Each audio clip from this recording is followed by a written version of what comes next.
Friends, welcome to my YouTube channel. आज हम पढ़ रहे हैं समास। हिंदी में हम सबसे पहले आपको समास पढ़ा रहे हैं क्योंकि ज्यादातर कंफ्यूजन समास में होती है, उसको पहचानने में होती है एग्जाम में। तो समास का सबसे पहले पढ़ेंगे अर्थ क्या है। समास का अर्थ होता है संक्षिप्त करना।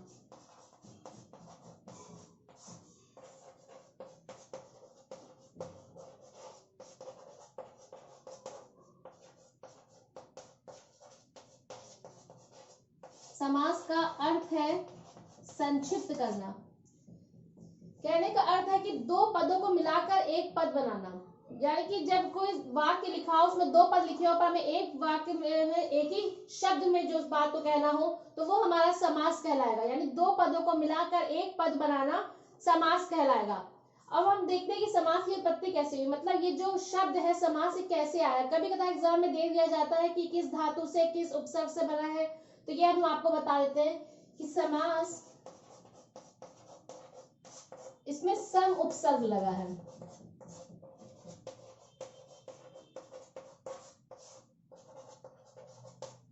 यानी समास में सम उपसर्ग लगा है और ये अस धातु से बना है।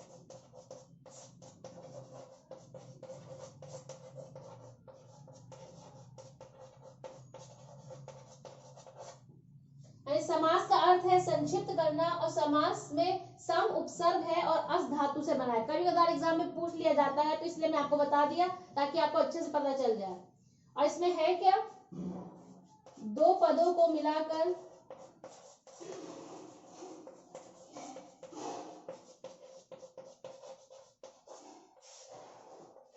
एक पद बनाना।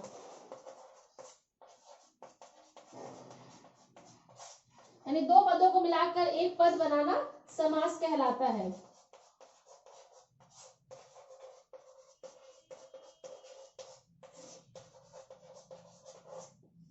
यानी जब दो पद लिखे हो उनको मिलाकर एक पद बना रहे तो समास कहलाएगा। अगर उसी को अलग अलग कर यानी एक पद में दो पद बना रहे हैं तो वो हमारा समास विग्रह कहलाएगा। यानी एक पद में दो पद अलग करना समास विग्रह कहलाएगा। वो क्या होगा, समास विग्रह। हमने आपको दोनों चीज बता दी ताकि आपको कोई कंफ्यूजन ना हो, आप अच्छे से समझ जाइए। अगर दो पद मिलाकर हम एक बना रहे हैं, एक पद बना रहे हैं तो वो हमारा समास कहलाएगा। लेकिन कभी कभार ऐसा होता है एग्जाम में कि एक पद दे दिया होता है और उसको अलग अलग करके लिखना होता है तो वो हमारा समास विग्रह कहलाएगा। अब हम इसके कुछ उदाहरण देख लेते हैं ताकि आप समझ जाएं अच्छे से कि कैसे दो पद है और कौन सा पूर्व पद है, कौन सा उत्तर पद है, ताकि आप अच्छे से जो इनके प्रकार है उनको समझ पाएंगे। इसके उदाहरण देख लेते हैं। जैसे राजपुरुष, राजपुरुष ये एक पद बना है, ये हमारा क्या है, ये हमारा समास है।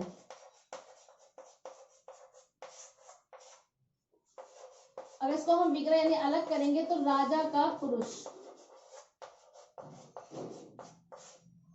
तो ये जो है ये हमारा पूर्व पद कहलाएगा और ये हमारा उत्तर पद कहलाएगा।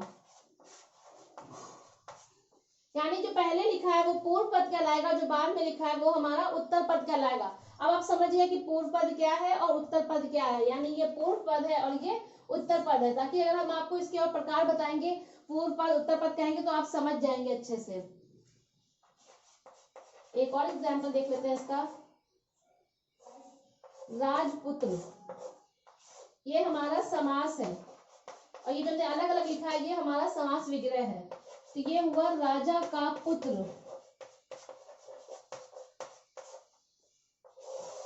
तो ये हमारा पूर्व पद है और ये हमारा उत्तर पद है। ये अब आप अच्छे से समझ गए कि पूर्व पद क्या है, उत्तर पद क्या है और समास किस तरह से लिखा जाता है। जैसे राजा का पुत्र या राजा का पुरुष लिखा है, अगर इसे हम समास में लिखना है, एक पद में लिखना है तो राजपुत्र या राजपुरुष लिख देंगे तो ये हमारा समास कहलाएगा। अब समास के प्रकार, समास के 6 प्रकार होते हैं।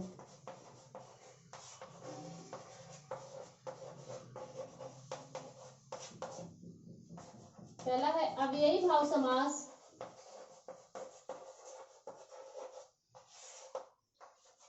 दूसरा है तत्पुरुष समास,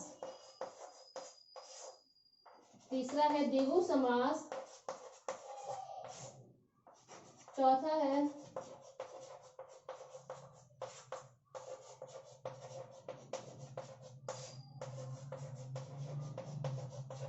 द्वंद्व समास,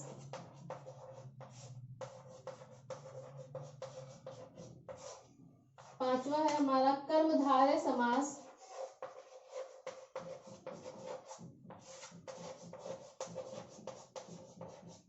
फिर छठा है हमारा बहुव्रीहि समास।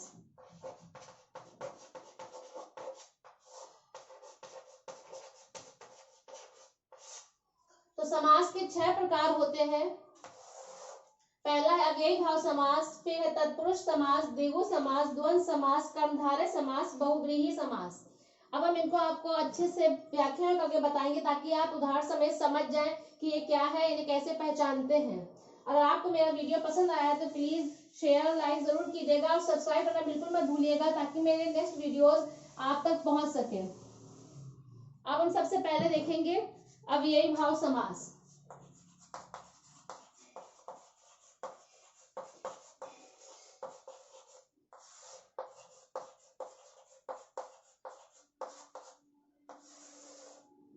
अव्ययी भाव समास, इसमें उत्तर पद प्रधान होता है। अभी हमने आपको पूर्व पद और उत्तर पद बताया था, तो यानी बाद वाला पद प्रधान होता है।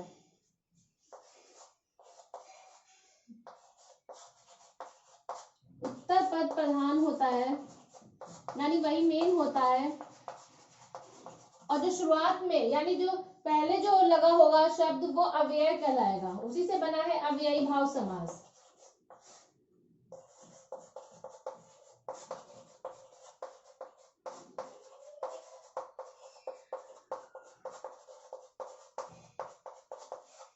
यानी पहले जो शब्द लगा होगा वो अव्यय कहलाएगा और जो बाद में जो उत्तर पद है वो प्रधान होगा, यानी मेन पद बाद वाला उत्तर पद। मैंने आपको बताया था पहले जो लिखा होगा वो पूर्व पद होगा और बाद वाला उत्तर पद होगा। और इसकी पहचान जो सबसे ज्यादा सरल है, सबसे ज्यादा इजी पहचान है कि आप किसी भी शब्द को अगर देखेंगे एग्जाम में तो तुरंत पहचान जाएंगे कि शुरुआत में क्या लगा हो। किसी भी शब्द की शुरुआत में यथा लगा हो,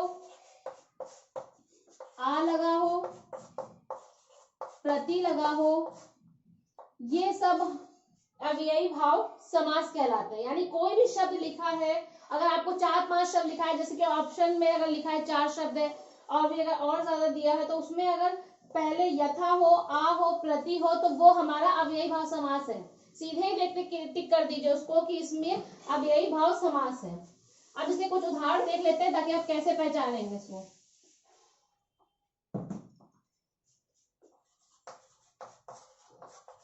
जैसे यथाशक्ति,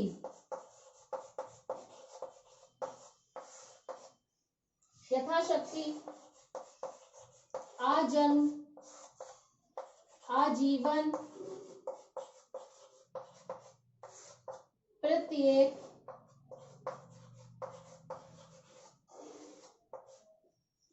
ठीक है। यथा, सबसे पहले यथा लगा है, आ लगा है, प्रति लगा है, प्रत्येक प्रति लगा है, तो ये हमारे अव्ययी भाव समास कहलाएंगे।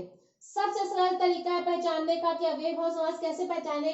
जिन भी शब्द के आगे यथा, आ, प्रति लगा हो तो वो हमारा अव्ययी भाव समास कहलाता है। यथाशक्ति, अगर इनका समास विग्रह करें कि इनका अर्थ क्या है तो ये है शक्ति के अनुसार, क्योंकि ऐसे हम कुछ जो भी लगाएंगे तो उसका अर्थ निकल के आना चाहिए। अगर शब्द के आगे जो भी हम लगा रहे हैं, जो भी पद जोड़ रहे हैं तो उसका अर्थ निकल के आना चाहिए। अब यही भाव समास का अर्थ भी यही है कि संक्षिप्त करना, पर उसका अर्थ निकल कर आए। आजन्म, जन्म तक, आजीवन, जीवन भर, प्रत्येक, एक एक के प्रति,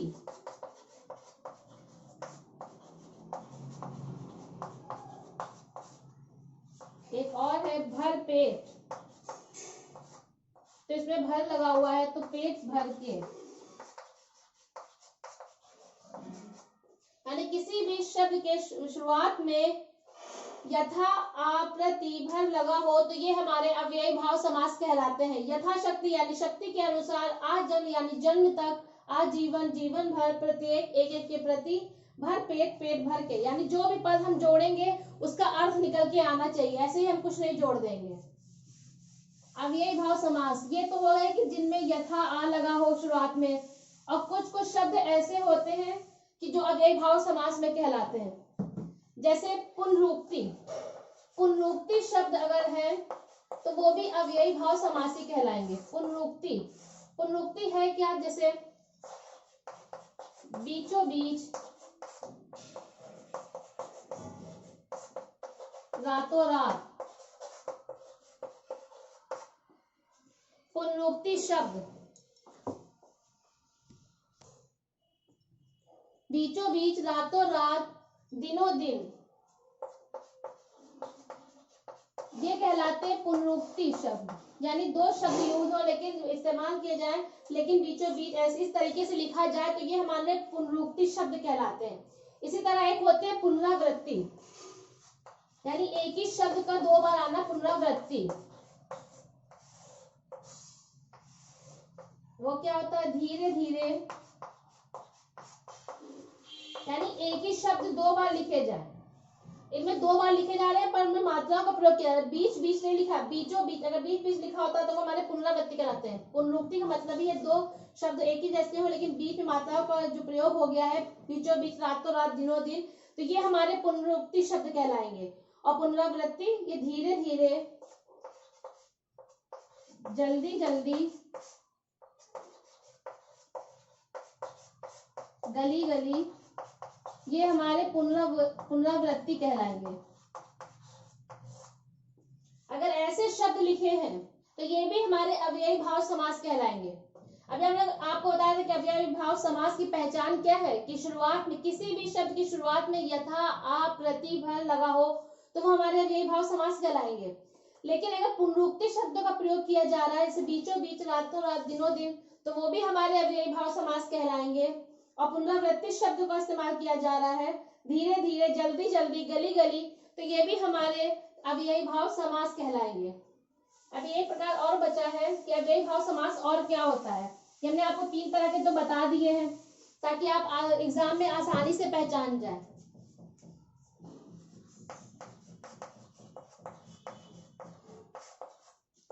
अब दो ऐसे शब्द का प्रयोग हो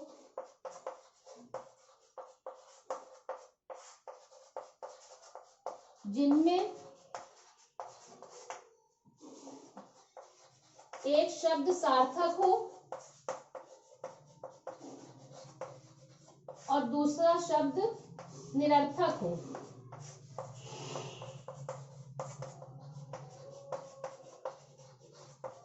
यानी अव्ययी भाव समास के अंतर्गत ऐसे भी आते हैं जो इसमें दो शब्द लिखे हो, यानी जैसे मैंने आपको बताया था पुनरुक्ति और पुनरावृत्ति, तो दो ही शब्द तो लिखे थे, ऐसे ही दो शब्द लिखे हो लेकिन उनमें एक पर जो शब्द हो वो सार्थक हो और दूसरा शब्द जो निरर्थक हो, यानी एक का तो अर्थ निकाला जा सके लेकिन दूसरे का अर्थ नहीं निकाला जाएगा, यानी इसका अर्थ निकाला जा सकता है, निरर्थक का अर्थ नहीं निकाला जा सके, तो वो भी हमारे अव्ययी भाव समास के अंतर्गत आते हैं। अब वो कौन से शब्द हैं आप देख लीजिए, जैसे चाय शाय, हम लोग बातों बातों में बोल देते हैं चाय शाय, पानी वानी,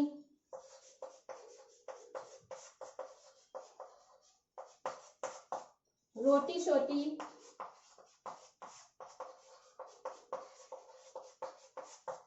मिठाई शिठाई,